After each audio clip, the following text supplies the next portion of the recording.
아모스서는 여러분 북이스라엘 상황이에요. 또 이제 호세아서와 마찬가지로 북이스라엘의 상황에서 선지자의 명령을 받았는데, 근데 이제 여러분 조금 잘 오해하지 말고 들어주셔야 되는 게, 이 아모스라는 존재가 정말 실존 인물이 있냐 없냐라는 논쟁이 많아요. 근데 저는 실제 인물이 있다기보다는 뭔가 말씀에 우리도 그렇잖아요. 이 혼의 삶을 살고 있지만 영의 흔적들이 있었잖아요. 그러니까 결국 저와 여러분이 여기에 이 시간까지 와서 말씀에 뭐 좀 표현이 송구하지만 가장 깊은 것에 도달하실 수밖에 없는 그 필연성은 저는 여러분들 안에 영의 어떤 흔적이 존재한다고 생각이 들어요. 그러니까 이 아모스라는 것도 여기 보시면 예언자의 무리 중에서 직접 훈련을 받지 않았다. 그리고 유다 광야가 보이는 드고아라는 지역이다. 요거 이제 실제로 저기 요즘에는 구글이 있기 때문에 한번 매핑을 보시면 지금도 거의 들판이더라고요. 그러니까 거의 사람이 살지 않는 것 같습니다. 그러니까 그리고 이때 이 베들레헴 그리고 이스라엘 중대 근동 지역에서 해발 810m는 꽤 높은 지대라고요. 왜냐하면은 산이 거의 없는 지대에서 810m라는 거는 꽤 높다고 막 평가를 받는 것 같습니다. 그래서 거의 광야예요. 그러니까 거의 떠도는 사람들, 그리고 좀 죄송한 표현인데 범죄자들, 도망치는 사람들, 추방자들 이런 곳들이 많이 돌아다니는 기억이라서 여기서 예언자가 나온다는 거는 조금 불가능하다고 봐야 된다. 왜냐하면 우리 지금 사회도 되게 계급 사회고 정말 개천에서 용나기가 어려운데 이때는 제사장 가문이나 제사장하고 조금이라도 연결이 돼야지 뭔가 예언을 했어요. 그래서 솔직히 이 구약 성경을 좀 말씀을 드리자면 이 아모스나 미가나 이런 선지서들을 의도적으로 소선지서라고 이유하는 이유는 에스라나 느헤미야 같은 사람들과 같은 동급으로 취급당하는 게 싫어서 그렇게 구분짓는 경우가 좀 많아요. 그러니까 이게 분량이 작아서 소선지서라고 얘기한다기보다는 에스라나 느헤미야는 정통 제사장 가문의 출신들이고 그 정통 제사장 가문의 출신들은 율법에 정통한 사람들이거든요. 그러니까 율법에 정통한 사람들이 구약 성경을 구성하는 게 맞다라고 해서 뭐 유대교에서의 탈무드도 보시면 이 소선지서는 거의 언급을 안 합니다. 예. 그러니까 잠언이나 전도서는 언급을 많이 하죠. 왜냐하면 통일 왕국의 왕이었던 다윗과 솔로몬의 계통이 있고 에스라나 느헤미야는 뭔가 그러니까 앞으로의 어떤 왕족과 제사장의 귀족들의 기록이기 때문에 높이 평가하고, 근데 아모스와 같은 이 경우는 직접 훈련을 받지 않았다?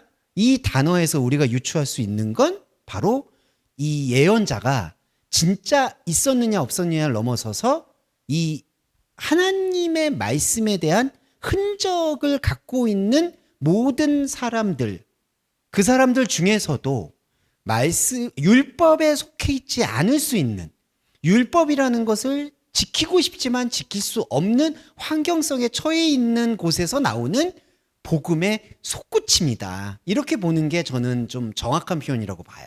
그래서 정리해서 말씀드리면 아모스가 실존의 인물이었다.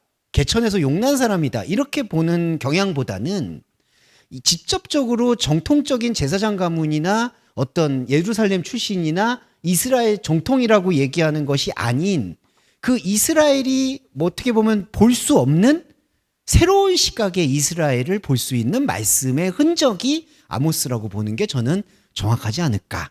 이게 왜 정확하다고 말씀드렸냐면 십자가 복음 앞에서 그래요. 자, 십자가 복음과 가장 맞닿아 있는 로마서의 예를 들어볼게요. 우리가 항상 말씀을 잘 들어보셨고 자주 들어보셨던 의인은 없나니 하나도 없다라는 그 선포 있잖아요. 그 선포를 구약의 렌즈로 그걸 들이면 구약에 나왔던 모든 예언자나 선지자는 의인이 아니라는 해석입니다. 근데 이 의인이 아니라는 개념이 뭐냐 하면 정통성 자체를 부정하는 행동이에요. 왜냐하면 구약에서 이 예언자들은 다 제사장 가문이든 이스라엘이든 하나님의 말씀에 정통한 사람들이다라는 합의가 있는 게 의인이거든요. 그러니까 이때 말하는 의인이라는 차디크 후뉴만은 말씀을 잘 지켜서 의인이라는 뜻도 있지만 전통이 그리고 혈육이 잘 이어져서 그거를 온전히 보존했다라는 사람, 그걸 의인으로 봤던 겁니다. 그런데 바울이 사실은 가말리알 문화라는 것 자체는 거슬러 올라가면 가장 정통에 가깝다고 볼 수가 있는 거죠. 뭐 좀 송구한 얘기지만 우리 거의 정치인이나 행정가들은 다 서울법대 출신이시잖아요. 예. 근데 서울법대 출신들이 근데 좀 문제가 많으신 분들도 없지 않아 있지만, 근데 그것과 마찬가지로 바울도 거슬러 올라가면 완전 정통이었다는 거죠. 그런데 완전히 정통인 기득권자가 의인이 없다라고 얘기하는 거는 완전히 자기를 부정하는 고백인 거예요.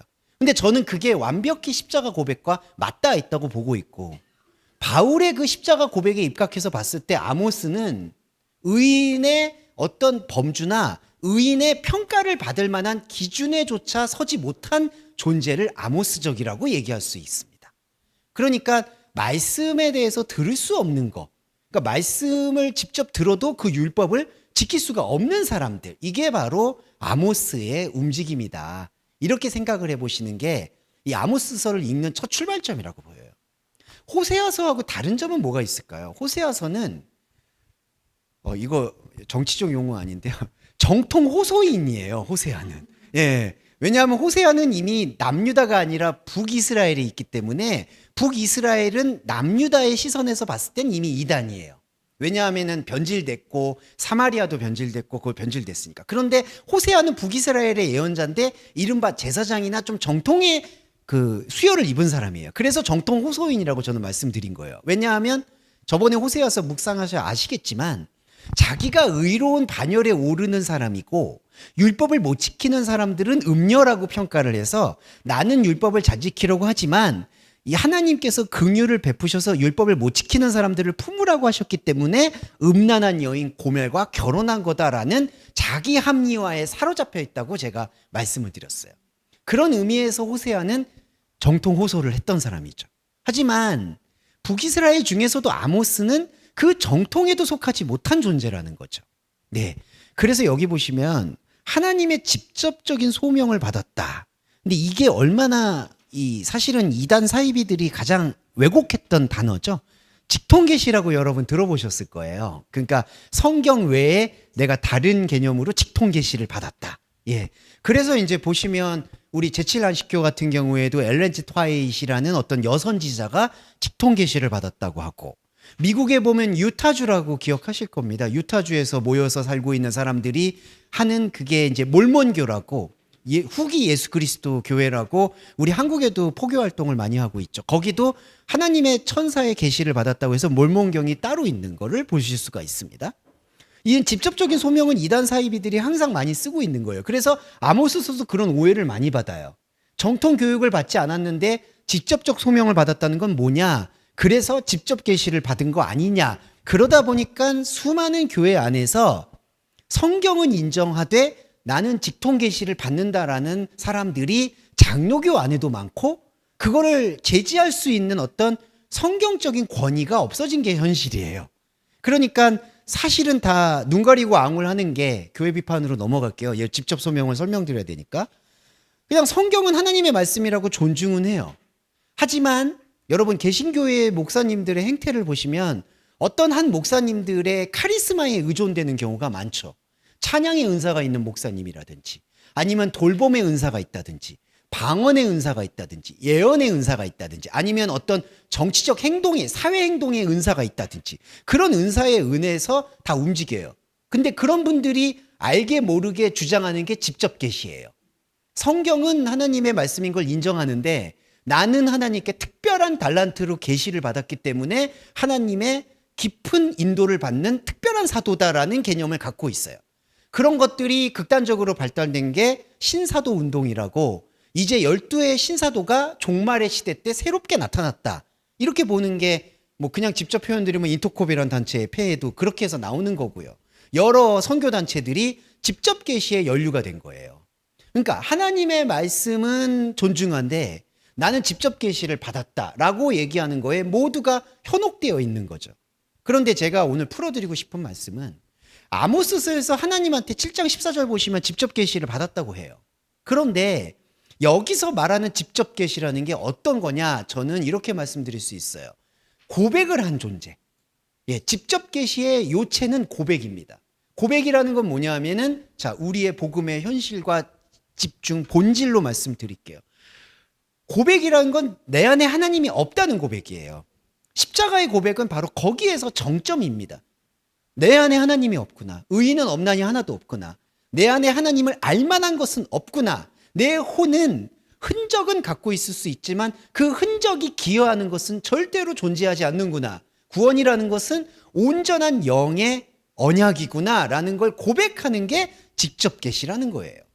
그러니까 직접 계시라는 이 히브리적 개념을 풀어보면 하나님께서 나한테, 권사님한테 특별한 은혜를 주셔서 나한테 성경 말씀 외에 다른 어떤 메시지를 주셨구나, 다른 영감을 주셨구나, 다른 은혜를 주셨구나가 직접 계시가 아니라 성경이라는 것을 펼쳐보고 그 성경 안에서 예수 그리스도의 십자가를 바라보니 이 성경에서 모든 것은 내 혼이 하나님을 알 수 없다라는 사실을 깨닫게 해주는 것만이 성경 66권의 전부구나.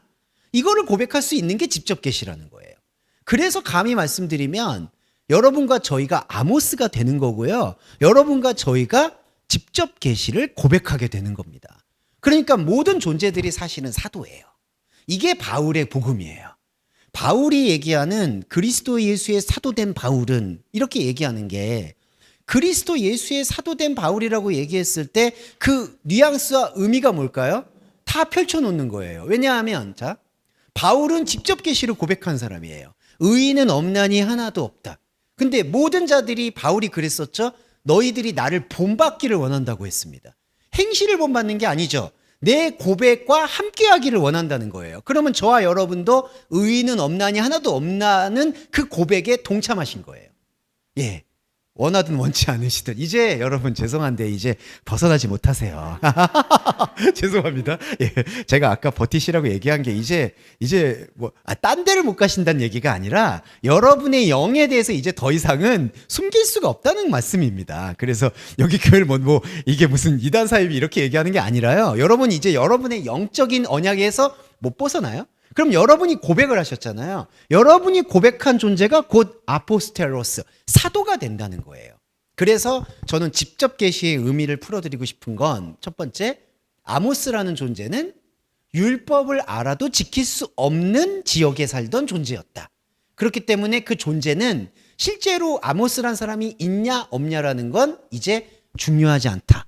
우리 안에도 아모스가 존재한다라고 말씀드릴 수 있겠고, 그러니까 성경은 모든 대부분의 지역에서 모든 선지자에게서 아이 메시지가 도출이 되는 거죠. 아, 이 복음은 나에 대한 이야기구나라는 걸 확인해 보실 수 있고, 또 하나 직접 계시를 받았다라는 그 개념은 성경은 그대로 두되 내가 하나님께 특별한 어떤 음성을 들었다든지 특별한 인도를 받았다는 게 결코 아니고 사도 바울의 고백처럼 의인은 없나니 하나도 없다라는 고백 교회 앞에 선 존재. 여러분 자신이 교회잖아요. 그게 바로 직접 계시의 주체가 되시는 겁니다. 이게 바로 아모스라고 볼 수가 있겠죠. 그 다음에 보시면 자, 옆 페이지에 7장과 9장에서 다음 주에 집중적으로 살펴보실 건데요. 이게 어떤 면에서는 에스겔보다도 조금 더 차원이 다른 어떤 복음을 얘기하고 있습니다. 5개 환상이 나오는데요. 뭐 황충, 가뭄, 지진, 실과, 지진 이런 어떤 환상들이 아마 다음 주에 저희가 묵상하게 될 7장과 9장에 나오는데, 자, 이 환상의 개념을 조금 더 설명드리고 싶은 게, 이 환상은 어떤 환상을 얘기하느냐? 자, 혼의 상태에서 영이 습입돼요. 자, 이게 같은 원리예요. 항상 혼의 상태에서 영이 습입이 돼요. 근데 영이 침입하는 방식이 혼의 언어를 가지고 침입을 합니다. 혼의 언어를 가지고 있는 침입 속에서 나타날 수밖에 없는 건 환상이에요. 그게 무슨 뜻이냐면, 자, 혼은 우리의 차원을 갖고 있어요. 우리의 차원에서는 우리가 상상하고 우리가 계획하는 그 디자인이 있어요. 그러니까 이게 무슨 SF냐, 뭐 4차원이냐, 5차원. 아무리 그렇게 얘기해도 우리가 가지고 있는 언어라는 건 우리의 구조가 있어요. 그리고 성경에서 밝히 말하는 건 우리의 구조와 우리의 언어는 선악과를 닮아 있어요. 예. 그리고 선악과로 인해서 구조화가 돼 있어요. 구조화. 그런데 영이 스며들어요. 영이 스며들었을 때 처음에는 이 구조화된 언어를 빌려요. 구조화된 개념을 빌립니다. 가뭄, 지진, 실과 이런 것들. 그러니까 우리 언어를 빌린 거죠. 혼의 언어를 빌렸어요. 혼의 개념을 빌렸는데 혼의 개념에 담길 수 없는 다른 구조를 얘기합니다. 그러니까 같은 말을 하는데 같은 지진을 얘기하는데 혼에서 말하는 물리적 지진이든 세상의 지진이든 비유적이든 무엇이든 그것과 또 다른 지진에 대해서 얘기하고 있다는 거죠. 그러니까 이게 말씀 차원의 완전히 다른 점이에요. 환상이라는 건 이게 계시록도 전체로 보시면 여러분 환상이 등장하잖아요. 예. 근데 그 환상이라는 게 어떤 우리가 여전히 구조하고 있고 우리가 보고 있는 그러한 현상 속에서 나타나는 초현상적인 걸 말하는 거냐? 그게 환상의 본질이 아니라 우리의 혼의 언어를 빌렸을 때 혼의 언어로는 담길 수 없는 전혀 다른 것을 이야기하고 있다는 게 환상의 메시지의 본질이라는 거예요. 그러니까 환상, 계시, 예언 이 모든 말씀은 혼의 언어를 빌렸을 때 혼의 언어로는 담길 수 없는 영의 차원을 얘기하고 있는 게 대표적이라는 거죠. 그러니까 아모스서의 환상도 똑같습니다. 혼의 언어로 여름을 말해요. 우리도 여름을 말하고 있죠. 여름을 견디자고 얘기하죠. 그런데 똑같은 말로 여름을 이야기하는데 그 여름을 영의 차원에서의 영의 여름을 말하고 있다는 거죠. 그러면 중요한 게 그럼 영의 차원에서 가뭄을 말하고 지진을 말하고 황충을 말하는 이 언어들을 우리는 어떻게 묵상을 해야 되느냐? 성경이 말하는 건 딱 하네요. 그걸 십자가의 관점으로 묵상을 해야 된다는 거예요. 이제 이해되시죠? 그러니까 여기서 핏값은 아예 없어요, 여러분. 이게 제가 자꾸 십자가를 얘기하니까 또 어떤 분들은 다 십자가 피로 이거를 환원시키시는 정말 십자가 복음을 주장하시는 분이구나. 근데 제가 말하는 십자가라는 걸 잘 이해하셔야 돼요. 여기서 말하는 십자가라는 건 혼의 단절을 뜻합니다. 그러니까 혼이 동서고금을 막론하고 어떤 행위로 하나님을 높여드리려고 해도 그게 하나님의 아들을 십자가에 못 박는 짓거리밖에 안 된다는 것을 발견하는 그 발견이 십자가인 거예요. 그러니까 여기서 배제해야 되는 건 하나님의 아들이 구약의 제사처럼 피를 흘렸기 때문에 너의 죄를 사해 주셨다라는 그 죄책감을 벗어나는 십자가 복음이 아니라요. 우리가 말하는 십자가 복음이라는 건 하나님의 말씀을 듣고자 나와왔더니 하나님의 말씀을 들을 수 있는 언어나 생각과 감정이 내 혼의 자리에 하나도 없다. 의인은 없나니 단 하나도 없다라는 그 고백 앞에 설게끔 만들어주는 게 십자가 복음이라는 거죠. 그래서 황충, 가뭄, 지진, 여름 광주리, 지진의 모든 해석의 방점은 그 한계 고백인 십자가의 눈으로 봐야만 된다는 거예요. 예. 그래서 십자가의 눈으로 바라볼 때 대표적인 구약 성경에서 우리의 눈 뜨는 게 뭐였을까요? 바로 하나님 다시 보는 겁니다. 자, 하나님 다시 보는 게 왜 중요하냐면 조금 더 들어갈게요. 하나님을 구약 성경에서 엘로힘이 등장하면 우리는 모두 엘로힘으로 봤어요. 우리라고 얘기해서 죄송합니다만 저희를 이제 복귀하면서 저를 포함해서 엘로힘이 말씀하세요. 엘로힘이 아브라함한테 아브라함아 너의 믿음을 보고 싶다. 이삭을 바쳐라. 이렇게 말을 하면 정말 하나님이 말한 걸로 생각해요. 욥기에서 하나님이 귀신들과 대화를 나눠요. 욥이 뭐 까닭 없이 저러겠습니까? 라고 얘기를 해요. 그리고 그 신의 대화와 같이 소통을 해요. 받아줘요. 그러면 하나님이 진짜 나타난 줄 알았어요. 그런데 자, 십자가의 관점에서 봤을 때 십자가 복음이 들어오면 뭐가 보이느냐? 내 입이 가지고 있는 하나님이 이게 바로 개구리거든요. 출애굽에서 말하는 이게 튀어나와요. 고백을 만들어주는 거예요. 구약 성경은 어떤 면에서 우리가 하나님의 이름을 빙자했는지, 어떤 의미에서 우리가 우상을 하나님이라고 대체했는지 그런 모습들을 고백하게끔 만들어줍니다. 누구를 통해서? 히브리서에서 말하는 구약의 위인들을 통해서 아브라함, 야곱, 요셉, 다윗, 솔로몬 그리고 선지자들. 그러니까 우리가 십자가의 눈으로 구약을 읽게 되면 뭐가 드러나야 되죠? 내 입술에 우상의 하나님이 어떻게 폭로되고 고발되고 있는지를 추적하게끔 만들어준다는 거죠. 십자가 복음이. 그래서 환상을 우리가 얘기할 때 그리고 우리의 담겨 있는 언어로 하나님의 영의 언어를 바라볼 때 나타날 수 있고 해석할 수 있는 유일한 길이 무엇이냐? 바로 십자가라는 거예요. 그리고 그 십자가를 통해서 하나님의 완전히 다른 영의 차원의 것이 삼층천이 되어서 우리 안으로 압도될 때 느껴지는 그 전체적인 현상이 하나님 나라고, 그 전체적인 현상이 구원이고, 그 전체적인 현상이 부활이 되는 겁니다. 그래서 이게 바로 육의 몸이 있은즉 영의 몸이 있다는, 제가 이래서 바울을 해석을, 그러니까 바울에 대한 경탄을 안 할 수가 없는 거예요. 죄송합니다. 아니 뭐 이거는 또 다른 분을 제가 상대적으로 비난하는 게 절대로, 제가 무슨 자격으로 그러겠습니까? 많은 성경의 줄기에서 예수 그리스도의 그 십자가의 의미를 바울만큼 전체적으로 토봐본 사람은 없지 않는가. 사람이 아니겠죠. 그분의 언어 안에서 이제 튀어나온 영의 흔적이겠죠. 그거를 말씀드리고 싶어서 환상에 대해 또 설명을 드렸습니다. 정리해 보면 환상이라는 건 혼의 언어에서 들은 영의 말씀이죠. 그런데 영의 말씀을 혼의 언어의 그릇으로 담을 수가 없다는 걸 고백하게끔 하는 것이 바로 십자가 복음이고, 그 십자가 복음으로 환상을 다시 읽어야 된다. 그 중에 대표적인 건 하나님이라는 이름이 등장했을 때 이것이 나의 우상의 하나님인지 아니면 참 하나님이 말씀하시는 건지, 그게 분별되는 말씀 해석을 또 십자가의 복음을 통해서 들여다보고 분별하는 게 예배자의 자세다. 이게 바로 아모스서의 신비로움인 것 같습니다. 자, 역사적 배경만 마지막으로 설명드릴게요. 여기서 좀 변명드리고 싶은 건, 이거는 제 그 이북이죠. 전자책에 있는 역사적 배경인데, 이것도 조금 잘못이라고 죄송하지만 잘못 이해하시는 분은 여기에 표층적인 것만 좀 이해를 하셨더라고요. 근데 제가 말씀드리고자 하는 요지는 심층입니다. 자, 표층은 뭐냐 하면요. 표층이라는 게 뭐냐 하면, 왜 아모스가 이렇게 예언을 하게 됐는가를 설명하는 게 표층인데, 뭐냐 하면 북이스라엘이 식민지 국가들, 강국이 잠시 권력이 약해진 틈을 타서 우상숭배를 벌였다. 거기에 대해서 개탄하는 꾸짖음이 아모스서의 핵심이다. 이렇게 해석을 하는 경향이 바로 표층의 해석이에요. 그 표층의 해석이라고 제가 일부러 말씀드렸던 이유는 뭐냐면, 이러한 표층의 해석은 기독교인이 아니라 유대교인들도 다 하고 있다는 얘기를 드리고 싶은 거예요.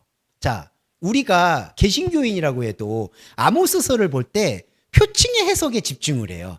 표층의 해석에 적용을 할 때라는 게 대표적인 게 뭐냐 하면, 제가 대표적인 설교 몇 가지를 많이 들어봤어요. 하나님을 믿어서 은혜를 받아요. 그래서 축복을 받아요. 그랬는데 그 축복에 취해서 하나님의 말씀을 행동하지 아니하고 거기에 취해서 향락과 쾌락과 나태와 게으름에 빠져 있다. 이걸 아모스가 엄하게 꾸짖고 질타하는 거다. 이렇게 해석을 해요. 그리고 교회에서 목사님들은 어떻게 선포할 거예요? 그러면 여러분들 하나님께서 잘해 주실수록 더 잘하게 해달라고 더 열심히 봉사, 노력, 헌신하세요라고 얘기하는 게, 죄송한데 제가 70몇 편을 다 찾아봤거든요. 설교 내용을. 대부분 다 그래요. 이제 여기서 조금 더 고상하다고 얘기하는 분들은 공공선을 위해서 일하세요. 지금 여기 우리 무너지고 있는 한국 정치를 위해서 일하세요. 당신 혼자만 개인적으로 일하지 마세요. 근데 다 정말 죄송한 말인데 그 나물의 그 밥이에요. 그게 표층 해석이에요. 근데 여러분, 제가 아까 말씀드렸던 이게 십자가 해석일까요? 아니에요. 이게 십자가 해석일 수가 없어요. 나태하고 게으른 걸 하나님이 탓하신다고요? 하나님은 우리가 나태하고 게으른 거에 관심이 없어요. 나는 정말 화가 나는 게요. 옛날에 베스트셀러 책 중에 뭐 게으름이란 책이 있어요. 와라고 제가 얘기한 게 아마 이해되실 거예요. 그 책 여러분 진짜 다시 한번 읽어보세요. 이게 지금 기독교인한테 하라고 하는 책인가? 화가 날 정도예요. 하나님이 나태함을 죄라고 규정하셨대요. 언제요? 그러니까 나태하라고 제가 여러분께 드리는 말씀이 아니에요. 어떻게 하나님의 십자가라는 것을 저렇게 표층적으로 해석할 수 있을까? 그리고 저렇게 표층적으로 적용하면서 성도님들을 압박하고 겁박하고 협박할 수 있을까? 그리고 성도님들은 거기서 또 반작용으로 나 그럼 교회 안 나와 이럴 수 있을까? 그러니까 이 악순환은 다 이 표층 해석에 있습니다. 제가 표층 해석을 나쁘게 얘기하는 게 나빠요, 이게. 그러면 왜 나쁘냐? 이걸로 우리의 복음을 볼 시간을 앗아가잖아요. 그렇게 교회에 헌신하면 어떻게 될까요? 우리의 몸이 피곤해지잖아요. 세상도 피곤한데 교회 와서도 피곤하면 어떡해요? 그래도 그나마 교회 와서 심층 해석 잠깐 보고 가시는 거잖아요. 나머지는 싸워야 되잖아요. 이 심층 해석을 계속 영을 견디도록 일주일 동안은 여러분들이 견디셔야 되잖아요. 저도 견디는 거고. 근데 그조차 교회에 와서 약탈을 해버리면 어떡하냐는 말씀이죠. 그러면 심층 해석은 도대체 뭘 얘기하는 걸까? 여기 얘기하는 그 표면적인 이야기들은 딱 하나만 말씀드리면 여기 보세요. 음행의 일반화죠. 그냥 이거는 자 보세요. 음행의 일반화는 바로 불경건의 일반화입니다. 불경건의 일반화는 우상숭배의 일반화예요. 그냥 간단하게만 말씀드리면 아모스서에서 주장하고 싶은 거는 바로 우상숭배라는 거예요. 그러면 여러분 우상숭배는 어디서 찾아야 될까요? 다른 불교의 신이나 그런 성상이나 그 제사를 하는 걸 우상숭배라고 얘기하는 게 아니겠죠. 십계명에서 말하는 제1계명에 집중하지 않는 상태가 우상숭배예요. 나 외에 다른 신을 섬기지 말라는 거에 집중하면 뭐가 되죠? 다른 신이 뭘까에 대한 질문이 들어와야 된다는 거예요. 그 다른 신은 결국 나의 혼적 자아예요. 그 혼적 자아와 마주하는 것을 십자가를 통해서 느끼고 파쇄하고 견디고 지속하게 될 때 음행이 벗어나요. 그래서 비로소 그리스도를 신랑으로 받아들일 수가 있게 되는 참복음이 실현되는 거예요. 이게 아모스서의 본질입니다. 그러니까 아모스는 지금 그때 당시의 역사적 상황에서 조금 편해졌다고 음행한다고 이렇게 얘기하는 나태와 게으름과 부도덕화 반사회적인 걸 얘기하는 게 아니라는 거예요. 이거를 이렇게 분리하고 보시게 되면 우리 안에서 본질적인 아모스가 눈을 뜨게 된다는 겁니다. 그래서 제가 첫 번째 시간에서 이 아모스서의 개론을 조금 정리해서 말씀을 드리면 아모스라는 선지자는 율법을 지킬 수 없는 장소에 있는 우리 안에 영의 깨달음을 주는 혼의 흔적이다. 이거를 바울은 질그릇이라고 얘기했던 것 같습니다. 우리의 질그릇이고, 두 번째로 직접 계시라는 것은 성경 안에서 성경 말씀 안에서 십자가를 고백할 수 있는 것의 시작점을 직통 계시, 직접 계시라고 말씀하시면 됩니다. 복으면 되고.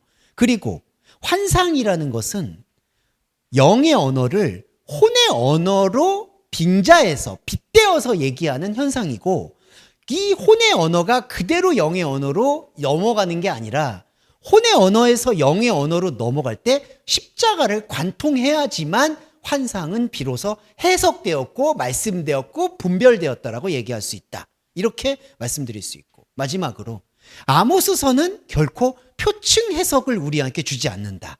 게으르고 나태하고 평안하고 그리고 하나님을 잊어버렸기 때문에 하나님께서 벌을 주신다라는 그러한 표층 해석은 유대교가 훨씬 더 잘 각성하고 있다.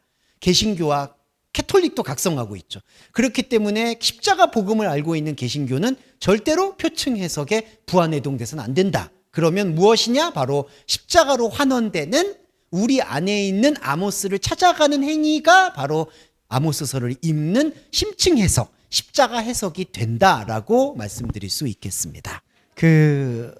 뒷장을 보시면 제가 심층 묵상이라고 해서 아까 표층 해석의 반대로 좀 말씀을 드렸죠. 네, 그랬는데 그래서 제가 오늘은 조금 그 순서대로 말씀을 읽기보다는 제가 그 주제별로 아모스서에서 채굴할 수 있는 것들을 좀 설명을 드리고 들어가도록 할게요. 그리고 다음 주에는 이제 7장과 9장 말씀을 읽으면 마무리가 될 것 같습니다. 자, 첫 번째 볼게요. 여기 아모스 하나님이 직설화법을 통해서 혼의 파쇄와 영의 돌파의 동시성을 추구했다. 네, 말은 좀 어렵게 썼습니다만 죄송한데, 하지만 이게 왜 필요했냐 하면은 9장 5절을 보시면 그 구절에 대한 이해가 있는데요. 만군의 여호와는 노게아 바아레츠 타모그, 땅을 만져 녹게 하사, 이렇게 표현을 합니다. 그래서 이거를 간단하게 설명을 드리면 땅이 재구시를 못하게 됐다라는 의미가 있어요. 네. 이게 뭐냐면은 여러분 그 수몰이라는 의미 기억나시죠? 수몰민이 되었다. 뭐 물이 이제 넘쳐서 이 땅에 더 이상 거주하지 못하게 됐다. 이런 형편과 비슷하다고 볼 수가 있습니다. 땅을 만져서 녹아버리게 됐다. 그거는 내가 발딛고 있는 곳이 거의 부서졌다, 사라졌다. 그러니까 존재가 망실이 됐다. 이런 뜻을 가지고 있습니다. 그게 땅을 녹게 하사라는 이른바 시적인 표현이에요.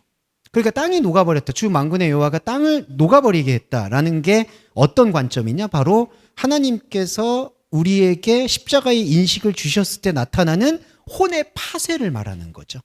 그러니까 사실 그리스도인은 조금 아이러니한 게 나는 현실을 살고 있는데 그래서 내가 발딛고 있는 땅은 있는 것 같은데 복음은 그 땅이 녹아버렸다라고 선포를 한다는 거죠. 그러니까 어떤 면에서 삶이라는 게 모순일 수 있는 건 착시예요, 사실은. 나는 땅이 있는 것 같아요. 그런데 하나님의 영의 관점에서 이미 우리에게는 땅이 존재하지 않는 거를 땅이 녹아버린 상태라고 말씀드릴 수 있겠습니다. 그게 바로 온 땅이 강에 넘친같이 솟아오르고 애굽강같이 낮아지게 됐다. 그러니까 지형이 지금 흔들렸다는 거죠. 그러니까 자, 그리스도인이 이 모순을 감당해야 되는 게 자꾸 좀 힘드시겠지만 여러분이 혼이 그거를 계속 컨트롤을 해야 돼요. 어떤 컨트롤이냐? 나한테 더 이상 발딛고 하나님께서 주신 땅은 이 세상에 없다라는 생각을 가지셔야 돼요. 하나님께서 지금 부동산을 소유하고 계신 분한테는 죄송한데 예. 하나님께서 나에게 줄 수 있는 땅은 절대로 존재하지 않는다. 예, 여기 또 건축을 하고 계시는 설계를 하고 계시는 지사님께도 죄송한데 그건 직업이니까 그냥 하시면 되는 거고 땅에 발딛고 있는 것은 존재하지 않는다. 그렇기 때문에 사실상 우리가 살고 있는 삶의 어떤 이런 표현은 그렇지만 삶의 본질과 목적은 솔직히 이 땅의 착시가 아니라는 거죠. 여기는 착시예요, 착시. 사실은 여기가 그림자라고 보시면 되겠습니다. 그게 바로 혼의 파쇄와 영의 돌파예요. 이거를 계속해서 저와 여러분이 확인해 보신다라고 생각하면 되겠고요. 그 다음에 공의라는 부분인데 공의는 이렇게 표현합니다. 여호와께서 말씀하시기를 7장 17절인데요. 오늘 이렇게 말씀을 계속해서 하나씩 살펴서 설명드려 보도록 할게요. 7장 17절 여호와께서 이와 같이 말씀하시기를 너의 아내는 성읍 안에서 창녀가 될 것이요 라고 돼 있어요. 예, 이게 바로 이르자나예요. 근데 마이르자나예요. 자, 이게 무슨 뜻이냐? 마이르자나라는 게 성읍이라는 게 머리를 모시는 곳입니다. 이 머리가 이제 알레프. 그러니까 소로 이제 힌두교는 그 힌두이즘은 거기로 가는 거고 이 머리를 모신다라는 게 뭐냐 하면 나의 생각을 모시는 장소가 성읍이에요. 그러니까 성읍 안에 있다는 거는 하나님 안에 있다는 게 아니라 자기 생각 안에 있다는 거고 자기 생각 안에 있다는 게 창녀예요. 죄송한데. 매춘입니다. 왜 매춘이 되느냐? 왜 매춘이라고 표현을 했느냐? 우리는 남자와 여자를 떠나서 말씀을 낳도록 되어 있는 존재예요. 하나님의 관점에서. 그런데 우리가 말씀을 낳도록 되어 있는데 이 말씀을 죽은 자녀들을 계속 낳게 하는 현상으로 우리를 이끄는 게 선악과예요. 그래서 모든 선악과로 사실은 살아가고 선악과로 종교를 받아들이고 선악과로 기독교를 받아들이면 이게 죄송한데 매춘이 되는 거예요. 그리고 이 매춘의 최악은 뭐냐 하면 이 최악이라는 게 왜 말씀드리냐면 죽은 걸 낳습니다. 낳기는 낳아요. 근데 무엇을 낳느냐? 살아있는 걸 낳을 수가 없어요. 왜냐하면 하나님께서 나는 너를 모른다. 너와 상관이 없다라고 선포해 버리셨거든요. 그게 언약이에요. 그러니까 우리가 혼으로 낳는 모든 열매들은 죽은 거예요. 근데 문제는 이게 착시인데 이 죽어 있는 게 우리한테는 달콤하고 먹음직하고 살아있는 거예요. 실제로도 우리 육신과 이 혼은 거기서 감정적인 쾌락과 성취감을 느껴요. 그러니까 이게 문제예요. 그러니까 우리는 이게 체감이 되니까 그러니까 제가 자꾸 예수의 말씀만 들으면 뭐하냐 실천을 해야지. 제가 그 말씀을 제일 혐오하는 이유는 실천을 하는 순간 어디에 헌납될까요? 죽어 있는 거. 살아있다라고 착각되는 거에다가 우리가 하나님을 찾거나 우리가 삶의 의미를 부여하거나 합리화를 시키고 살아가게끔 되어진다는 거죠. 이게 끔찍한 거예요. 그래서 이 7장 17절에서 공의라는 건 하나님을 잃어버린 영적 체계에서는 안타깝지만 모두 매춘, 죽어있는 열매를 날 수밖에 없다라는 것을 강조한다는 거죠. 그러니까 이거는 잘 이해해 주시면 표층 해석이 아니에요. 왜냐하면 표층 해석은 어떻게 보냐 하면 성읍은 원래 하나님을 섬겨야 되는 곳인데 하나님을 제대로 섬기지 못했기 때문에 성읍 안에서 창녀가 됐다라고 해석을 하는 거예요. 그러니까 너가 하나님을 제대로 못 모셨기 때문에 매춘을 하는 거다. 그거를 벗어나려면 하나님의 집을 깨끗하게 만들면 된다라는 솔루션을 제공해요. 뭘로 깨끗하게 만든다고 할까요? 신약 시대에서 예수의 피로 깨끗하게 만들라고 얘기를 하는 거예요. 이게 표층 해석이고 이게 잘못된 해석입니다. 이거는 뭐냐 하면 보편적인 거예요. 보편적이라는 건 뭐냐 하면 혼 안에서 어떤 행위를 하고 어떤 신앙생활을 하고 어떤 말씀을 적용해도 정말 죄송한데 창녀라는 거예요. 예, 성읍 안에서는. 그러니까 이 성읍이라는 머리를 버리지 않는 이상, 출애굽을 하지 않는 이상 희망이 없다는 거예요. 이게 공의입니다. 하나님의 공의라는 거죠. 네, 이 부분을 말씀드렸고, 그 다음에 이게 문제적 말씀인데 오늘 저희가 그 집중 어록을 할 때에도 말씀드릴 내용인데, 오직 정의를 물같이 공의를 마르지 않은 강같이 흐르게 할지어다, 이렇게 돼 있어요. 자, 흐르게 한다는 게 뭐냐 하면요, 이 갈랄이라는 히브리어가 쓰였어요. 먼저 이 흐르게 할지어다를 설명드릴게요. 흐르게 한다는 거는 굴러다닌다는 뜻입니다. 이게 바로 롤링스톤즈라고 해서 이게 그냥 굴러다닌다, 흘려보내다, 떠나다, 추방하다, 쫓아내다, 갈랄. 그러면 여러분, 정의를 물같이 공의를 마르지 않는 갈같이 흐르게 한다라고 번역하는 건 정확한 번역이라고 볼 수가 없어요. 뭐냐 하면요, 정의와 공의를 그냥 굴려보내다, 쫓아내다, 추방하다라는 뜻이 원래의 뜻에 부합되는 거예요. 정의를 쫓아내고 공의를 쫓아내라는 얘기입니다.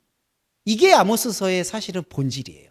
그러니까 이거를 표층 해석을 하게 되면 뭐냐 하면, 우리 이제 이게 여러 교회들 중에서도 진보적 교회라든지 사회적 정의를 추구하는 공공교회에서도 많이 쓰는 구절이 이거예요. 정의를 물같이 공의를 마르지 않는 강같이 넘쳐나게 한다, 충만하게 한다. 그러니까 정의와 공의가 만연하고 보편적으로 흐를 수 있도록 교회는 헌신해야 된다라고 쓸 때 이 아모스서를 써요. 근데 반대예요. 정의와 공의, 이 미시파트와 체디카가 굴러다녀야 돼요. 그러니까 없어져야 돼요. 쫓아내야 돼요. 이거를 얘기하고 있는 겁니다. 그런데 그럼 왜 정의와 공의를 쫓아낸다고 얘기할까요? 자, 정의와 공의라는 단어 자체는 죄는 없어요. 왜냐하면요, 정의라는 거는 바로잡았다라는 판결문을 뜻하고요, 공의라는 체디카라는 거는 규칙을 뜻합니다.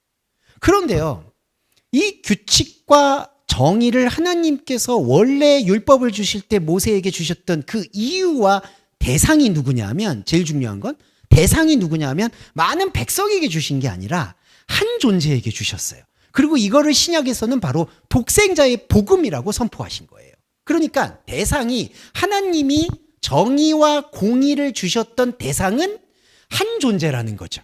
예수 그리스도도요, 여러분, 한 존재예요. 하늘의 미랄이라는 뜻이 뭐냐 하면은 관사가 쓰여서 여러분 자신과만의 교류를 말한다는 거예요. 그러니까 예수 그리스도는, 권사님의 예수 그리스도가 제 예수 그리스도가 될 수가 없는 거예요. 그러니까 예수 그리스도가 머리가 돼서 이렇게 피라미드처럼 모든 사람들이 예수 그리스도의 핏줄을 이어받는 그런 족보가 아니라, 여러분이 한 독생자의 생명을 느끼는 것처럼 느끼는 게 바로 정의와 공의의 본질이에요. 그러면 자, 정의와 공의가, 공의는 아까 규칙이라고 말씀드렸고 정의라는 미스파트는 판결이라고 했어요. 그러면 하나님과 나와의 관계, 1대1의 관계에서의 규칙은 뭘까요? 숨이에요, 숨. 예, 그러니까 그분과 내가 제대로 숨을 주고받고 있는가, 아버지가 내 안에, 내가 아버지 안에 있는 그 숨을, 살아있는 상태에 대한 확인이 규칙이에요, 공의예요. 그리고 정의 미스파트는 뭘까요? 판결. 판결은 뭘까요? 너는 내 아들이라는 그 아버지와 아들, 저 육신의 족보가 아닌 영의 족보가 선포되는 것들이 끊임없이 지속되는 게 바로 정의예요. 그러면 여러분, 이 정의와 공의의 타인과의 사회와의 규칙은 존재하지 않는 거예요. 그런데 이 정의를 우리는 어떻게, 이 혼적인 자아는 어떻게 이해하느냐? 판결이라는 건 바로 잡는다는 뜻이에요. 잘못된 걸 바로 잡는 걸 정의라고 얘기해요. 근데 이거는 바로 사회적 정의예요. 그러니까 영의 정의가 아니라, 왜냐하면 영의 정의에서는 숨을 주고받고 하나님이 나를 아들이라고 불러주고 나는 하나님을 아버지라고 부르는 그 1대1의 유일한 관계만이 정의와 공의예요. 그런데 사람이 생각하는 교정은 뭐죠? 하나님과 1대1로 있을 때 교정할 필요가 있을까요? 아니에요. 이 교정이라는 건요, 여러분, 바로 잡는다는 거는 타자인이 보이기 때문에 바로 잡는 거예요. 하나님이 내 안에 있고 내가 하나님 안에 있을 때에는 방종의 맥락이 아니라 교정하거나 수정하거나 고칠 이유가 없어요. 그게 영의 몸이고 구원이에요. 이게 얼마나 황홀한지 여러분들 아마 찰나지만 다 느끼셨을 거예요.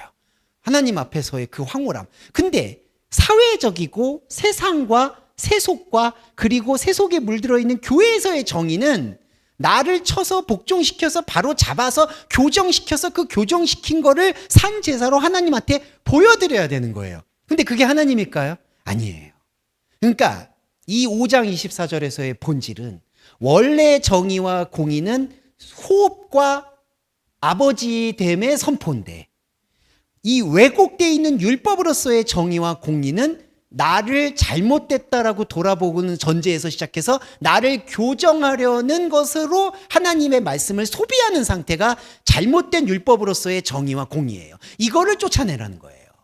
이게 5장 24절의 말씀이지 이거를 표층으로 해석해서 그 잘못된 거를 교정하라는 정의를 계속해서 교회가 선포하면 어떻게 되는 걸까요? 하나님과의 독생자의 복음, 십자가의 복음은 오간데 없고 계속 바로 잡는 거에만 신경 쓰는 거예요. 이거 정말 답답한 얘기입니다. 그래서 이 정의를 물같이 공의를 마르지 않는 강같이를 낭만적으로 생각하지 마시고 이거를 쫓아내야지. 율법으로 오염된 정의와 공의를 쫓아내야 하나님과 제대로 된 영의 미스파트와 체디카가 성립이 된다라는 말씀이 바로 요 5장 24절의 말씀입니다. 네. 자, 그리고 야훼의 날과 남은 자, 고백교회와 십자가 원형에 대해서 설명을 드려볼게요. 요 5장 18절과 20절에 연결되어 있는데, 자, 이거에 대한 해석을 조금만 집중적으로 드리면 될 것 같습니다. 화 있으신 저 여호와의 날을 사모하는 자여. 먼저 이거 말씀드릴게요. 화는 왜 나오는 걸까요? 하나님이 화를 내시는 걸까요? 라가 사실은 아니에요. 네. 영은 그냥 직접적으로 말씀드리면 영은 인간의 감정이나 인간의 생각이나 인간의 반응에 대해서 반응하지 않아요. 예. 그걸 반응하면 그건 다른 복음이에요. 이거를 어떤 분들은 영지주의라고 자꾸 얘기하시는데 그건 착각하시는 거예요. 혼이 영을 향하는 게 영지주의예요. 그러니까 되게 제가 그 카마슈트라든지 수행하시는 분들을 폄하하는 건 아닌데 자기 몸을 막 힘들게 하고 그래서 요가도 적당히 하시면 좋지. 아니, 좀 표정이 안 좋으실 수 있는데 적당히 하셔야 돼요. 왜냐하면 너무 수행을 하게 되면 자기 몸에서 뭔가 황홀경을 느끼려고 한다는 거죠. 그래서 이 혼과 몸을 쳐서 복종시켜서 뭔가 고상하고 신비적인 걸 보려는 게 영지주의예요. 제가 말씀드리는 건 완전한 분리예요. 예, 완전한 분리. 그래서 하나님의 영은 루아흐는 분노, 어떤 심판 이런 것에 개입하지 않아요. 그래서 우리가 섭섭하거나 좌절감이나 절망감을 느낄 수도 있지만 이건 엄밀해요. 그래서 화가 있을진저라고 설명하는 건 뭐냐? 자, 이게 바로 메타 다이알로그인데 우리 안에 있는 하나님 없는 분노를 솎아내는 거예요. 그러니까 여러분 이런 말씀을 들을 때 여호와가 우리를 화를 내게 만든다. 아니면 여호와의 분노가 우리한테 임했다. 이렇게 생각하지 마시고 우리 안에 있는 잘못된 우상의 분노가 분출되는 거다라고 생각을 하셔야 돼요. 그래서 여기 보세요. 여호와의 날을 사모하는 자여. 너희가 어찌하여 여호와를 사모하느냐? 나를 사모하느냐? 그날은 어둠이요 빛이 아니다. 라고 얘기합니다. 자, 이 말씀 조금 길게 설명을 드려야 될 것 같아요. 그냥 쭉 이어갈게요. 잘 들어주세요. 자, 처음에는 여호와의 날을 후호세크 그날은 로오르 빛이 아니요 어둠이다라고 얘기해요. 자, 처음에 시작하는 게 어둠입니다. 자, 잘 볼게요. 근데 어떤 것으로부터의 어둠이냐? 자, 말씀드릴게요. 상대적인 어둠이에요. 지금 여기 어둠은. 왜 그러냐 하면 빛을 쫓고 있는 우리를 멈춰 세우는 어둠이에요. 자, 이해되시죠? 그러니까 이게 아담 그 유명, 무명, 유명과도 같은 원리인데요. 아담이 이름을 지어요. 근데 사실은 그 이름 지은 것 안에서 돕는 배필을 구하지 못하죠. 그 이름은 바로 혼의 이름이에요. 그래서 주원규라는 이름은 혼의 이름이에요. 아담이라는 이름도 하아담, 관사가 붙었을 땐 혼의 이름이에요. 그 혼의 이름은 빛을 쫓아요. 빛을 쫓는다는 거는 바로 자기의 결핍을 메우려는 발버둥이에요. 그게 선악과예요. 그래서 그 선악과를 쫓아가던 빛을 쫓아가던 존재가 멈추게 되는 게 여호와의 날의 시작이에요. 그래서 여호와의 날이 처음 시작하게 될 때 나타나는 현상이 뭐냐? 호세크. 모든 빛을 쫓아가던 일들이 멈추는 거예요. 그러니까 냉정히 말씀드리면 이때 쫓아가는 빛은 하나님의 빛이 아니라 우리 안에 있었던 결핍을 채워줄 수 있는 우리의 유토피아, 우리의 우상이라는 거예요. 그러니까 인간은 죄송한데 그냥 이걸로 살아요. 우상으로 사는 거예요, 솔직히. 인간은 무엇으로 사는가 보면은 어떤 분들은 자기 자신을 믿고 어떤 분들은 돈을 믿고 어떤 분들은 종교를 믿고 어떤 분들은 가족을 믿어요. 그래서 모든 거에서 하나의 브릿지를 삼아서 그걸 믿음으로 가지고 견디고 살아가요. 그리고 인간은 거기서 감정을 배설하고 성취감을 느끼고 위로를 받고 힐링을 하면서 견디는 거예요. 근데 여러분, 기왕 견디는 건데 우상에게 빗대어서 견디면은 이게 얼마나 재앙적일까요? 왜냐하면 우상이 우리를 유한한 숨을 붙어 있을 때 사로잡고 있다가 우상이 우리한테 구원을 줄까요? 뭘 줄까요? 아무것도 안 줘요. 오히려 우리를 계속해서 종노릇하게 만들다가 이 유기 옷을 벗었을 때에는 영원한 불에 떨어지게 만든다는 거죠. 그러면 너무 억울하잖아요. 그래서 복음의 진짜 여호와의 날의 실체는 이 우상으로 쫓아가던 빛을 더 이상 보지 못하게 눈을 멀게 만드는 겁니다. 그러니까 저와 여러분이 눈이 멀어야 돼요. 십자가 앞에서. 이게 여호와의 날의 첫 번째예요. 그런데 두 번째 날은 너무나 신비로워요. 이게 같은 날인데 이제 동시성으로 세 번째 20절을 볼게요. 여호와의 날은 빛 없는 어둠이 아니며 밤 빛남 없는 캄캄함이 아니냐.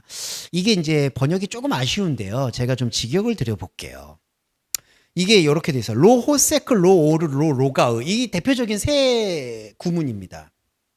근데 이게 의문문이 쓰였는데 의문문을 쓰다 보니까 이렇게 번역한 것 같아요. 그러니까 여호와의 날은 어둠이 아니겠느냐.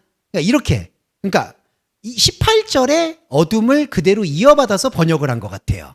그런데 이거는 제가 직역의 차원에서 말씀을 드리면 이 문장의 뉘앙스는 뭐냐 하면 여호와의 날은 어둠도 아니고 빛도 아니고 구렁도 아니다.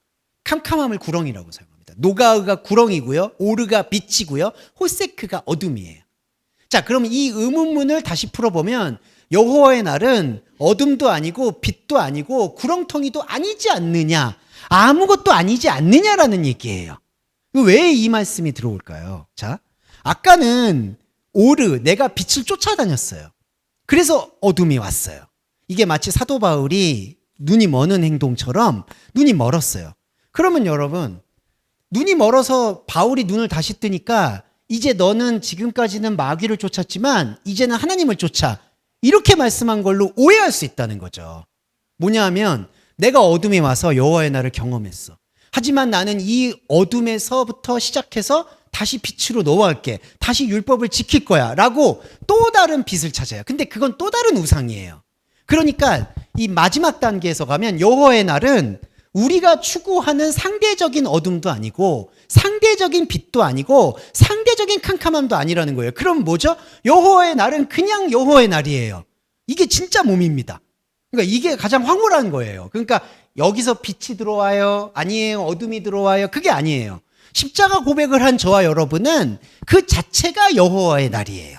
그거를 빛으로 규정하는 것도 아니고 어둠으로 규정하는 것도 아니고 캄캄한 걸로 규정하는 것도 아니에요. 그거는 과정일 뿐이에요. 그러니까 우리가 쫓았던 빛이 이게 선악과의 빛이거든요. 선악과의 빛이 말씀으로 끊어지는 게 십자가 사건이에요. 십자가 사건이 들어올 때 혼은 어둠을 경험해요. 어둠을 경험한다는 건 무력감이에요. 아, 내가 진짜 의는 없나니 없구나. 아무것도 못 찾겠구나. 그리고 인간은 또 다른 본능으로 영지주의입니다. 또 다른 본능으로 또 빛을 찾아요. 아, 그러면 또 다른 빛은 어디 있을까? 또 다른 구원은 어디 있을까? 하나님 구원을 주세요. 근데 거기서 멈추는 거예요. 혼은 그게 멈춰요, 여러분. 그러면 혼을 멈춘다고 영이 끝날까요? 그게 아니죠. 혼이 멈추면 이때 비로소 여호와의 날이 열려요. 여호와의 날 자체가 빛이고 어둠이고 다 포함이 되는 거예요. 이때 우리는 완전한 여호와의 시간이 되는 거예요. 시간이 몸입니다. 이것만 말씀드리고 마무리할게요. 육의 몸이 있은즉 영의 몸이 있다고 했죠. 영의 몸은 영의 몸은 시간이에요. 시간. 예, 자, 시간이라는 걸 왜 말씀드렸냐면, 자, 우리 지금 크로노스를 살잖아요. 이거 되게 신비로운 건데, 우리 지금 크로노스를 살죠. 우리는 지금 유한해요. 이 몸이 있으니까. 이 몸에 노쇠하다고 얘기해서 죄송해요. 제가 고백하는 거야. 몸이 노쇠하다 보니까 시간을 경험하는 거예요. 크로노스가. 유한하게. 근데 이 몸이 끝나요. 근데 크로노스는 그대로 가요. 근데 자, 그리스도인에게 크로노스가 어떻게 갈까요? 이 크로노스라는 이 시간을 카이로스는 하나님이 시간을 넘어서 있는 시간의 창조주신 하나님이 이 크로노스에는 우리의 시간을 삼켜버려요. 그래서 우리가 카이로스 안으로 편입이 돼요. 그래서 우리는 자, 시간이 따로 있고 지금 공간이 따로 있잖아요. 그렇죠. 이 몸이 따로 있고 시간이 따로 있죠. 자, 영의 체계로 간 그리스도인은 그 시간을 하나님께서 삼켜서 자기의 몸으로 삼아버려요.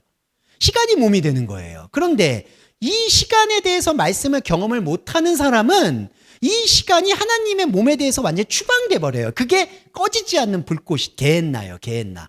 그래서 그게 지옥입니다. 지옥이 존재하지 않냐 존재하냐 이거는 의미 없어요. 그냥 그 사람이 당면할 수밖에 없는 실존이에요. 이거를 부정해서 어떻게 합니까? 뭐 이게 소멸된다고요? 소멸이 어떻게 돼요? 소멸은 욕망이에요. 여러분, 소멸되는 경우가 없어요. 왜냐하면 크로노스라는 건 소멸이 아니에요. 그러니까 이 크로노스를, 우리의 인간의 시간을 하나님의 시간이 삼켜버려요. 그러면 나중에 기억도 재구성되고 우리가 가졌던 세계도 재구성되고 그건 나중에 조금 더 세밀하게 말씀을 드릴 수 있을 것 같습니다. 네. 근데 이 시간이 몸이 된다라는 말씀을 제가 왜 드렸느냐? 여호와의 날 때문에 그렇습니다. 자꾸 여호와의 날을요, 시간적으로 생각을 하세요. 하나님이 뭐 임재하는 날, 종말하는 날, 여호와께서 뭔가를 엄청난 걸 선포하는 날, 디데이 이렇게 생각을 해요.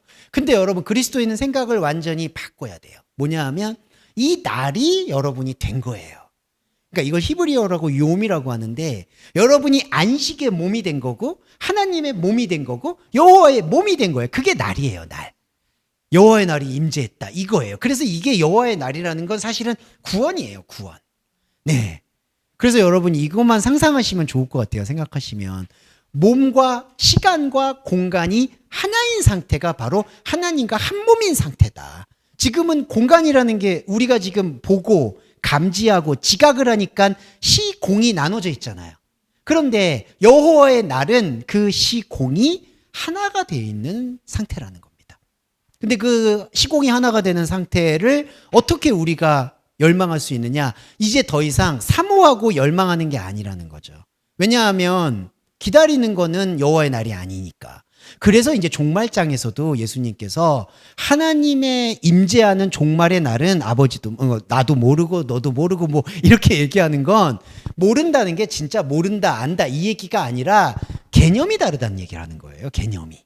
예. 그래서 제가 이 여호와의 날에 대해서, 왜냐하면 제가 좀 억울한 게 맨날 여호와의 날을 찾으시는 분들이 제가 해석하면 무슨 시공이 붙고 뭐 이상한 얘기 하냐 자꾸 그러시는데, 에스겔도 그렇고요, 아모스도 그렇고요, 이걸 아주 집중적으로 얘기해요. 여호와의 날. 이거 오는 날 아니라요, 하나님의 나라는 너희 안에 있다고 얘기하듯이 우리의 몸이, 영의 몸이 날이에요. 이거를 꼭 유념해 주시면 감사하겠습니다. 네. 오늘 요거 말씀으로 정리하고 마무리하도록 하겠고요. 요 3장 1절 말씀은 제가 다음 주에 환상을 연결할 때 조금 필요할 것 같아서 아꼈다가 다음 주에 또 오시라 이런 얘기입니다. 죄송해요. 나 진짜. 그래도 다음 주에 또 오세요. 다음 주가 이제 재밌다는 표현은 좀 송구한데, 아모스서에서 이 시간이 몸이 되는 거, 거기에 대한 신비로움에 대해서 좀 설명하고 있으니까 이렇게 유인해서 죄송합니다. 그래도 자, 정리기도 하고 마무리하겠습니다. 사랑하는 주님, 우리는 날의 존재입니다. 빛의 존재입니다. 그러나 이 빛은 어두움을 극복한 빛이 아닙니다. 사망을 극복한 빛이 아닙니다.